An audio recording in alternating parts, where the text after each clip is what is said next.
আসসালামু আলাইকুম। এখন আমি আপনাদের যে কাজটি দেখাবো সেটি হচ্ছে রিভলভ বসের কাজ কি।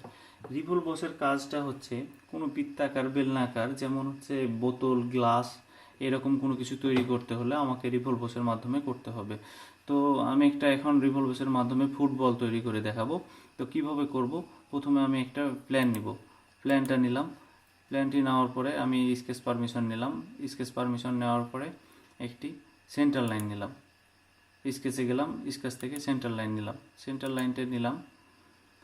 এরপরে আমি এটাতে ফুটবল তৈরি করব এবং আরও একটি স্কেচ নিলাম 3 পয়েন্ট আর্ক। এখান থেকে আমি ক্লিক করলাম। ক্লিক করার পরে আমি একটা সার্কেলের অর্ধেক নিলাম।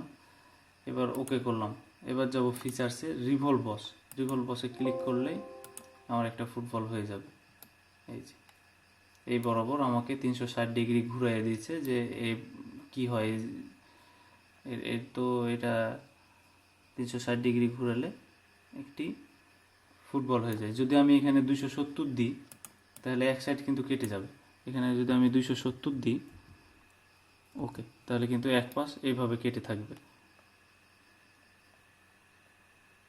এটা ডিগ্রির, এখানে ডিগ্রিটা এই জন্য ব্যবহার করা হয়েছে। তো আমি এখানে 360 ডিগ্রি দিব যাতে একটা ফুটবলের মতো হয়ে থাকে। দেন ওকে। এভাবেই রিভলভ বসের কাজ করতে হয়। রিভলভ বসের কাজটা খুব সহজ।